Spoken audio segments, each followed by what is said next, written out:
then ma'am, how to score 60 out of 60, which is actually very easy. Definitely, See, ma'am.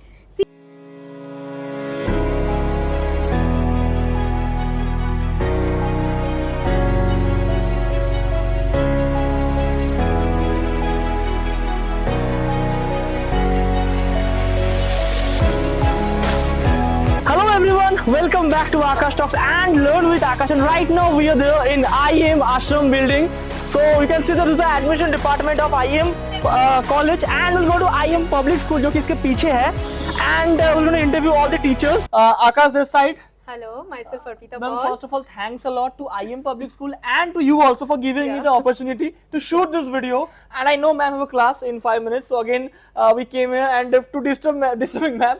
But the main thing is that जो class 10 में हो, they also watch this video, and those who are in class 12 also please watch this video carefully, because ma'am is a senior teacher in this school, and being a CIC teacher for more than 8 years, ma'am have a lot of experience. So Arpita ma'am, first of all, thanks a lot for coming in our video. Yeah, thank you for coming here. I haven't prepared any video, but whatever the questions my students have asked, I will just ask you that thing.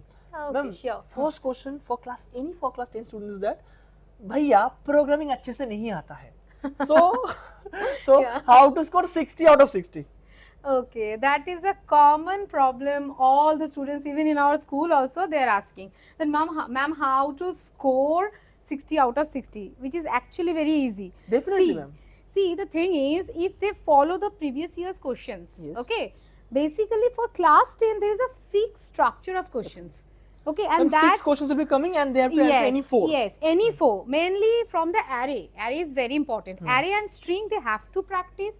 From array, sorting and searching, very important. Out of 4, 2 sorting, 2 searching. 4 programs are very important. Out of these 4, any 2.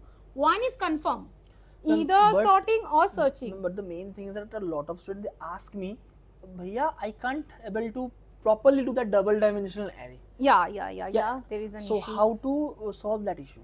Yeah, double dimensional In this last 2 array. months. Yes, last 2 months, so you have to be very sincere about study. Double dimensional array, basically there is no issue with double dimensional array. Only there will be 2 things. Usually in 1D array, there is 1 for loop. For 2D array, there are 2 for loops. So usually what you need to do, you have to first assign the index values. Exactly. Okay, for double dimensional array, what you need to do, you have to focus on the index number whenever there is double dimensional array. Like if we have 2, 3, 5, I am writing a matrix. Okay. Sure, ma'am. 4, 9, 6, 8, 2, 7. So this is the double dimensional array. So how to identify in which position this value is placed? For that, first you place the index number 0, 1, 2. Always remember, array index starts from 0. For both sides, rows and columns. 0, 1, 2. Now very simply, you write the row number and the column number.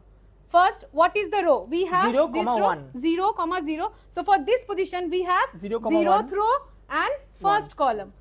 So easily we can identify the position, right? Definitely. Same way, 0th row, second column. So this is how we can write all the positions easily. And if you find the position once, then use simple for loop.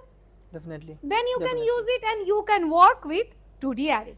But ma'am, in 40 mark section, that is theory part, a lot of questions are coming, like unary operator, postfix, infix. So how to prepare all those things? Okay. For that, so they have to practice. First thing, you need to know for all the operators the precision. Okay, the priority. Like the Bedmars rule is also there. You all know Bedmars rule. Okay, which is very important. Okay, brackets, exponentiation, division, multiplication, addition and subtraction. So Bedmars rule and the precision, like for all the operators, what are the values which is coming first? If you are for infix prefix, if you are getting A plus B minus C.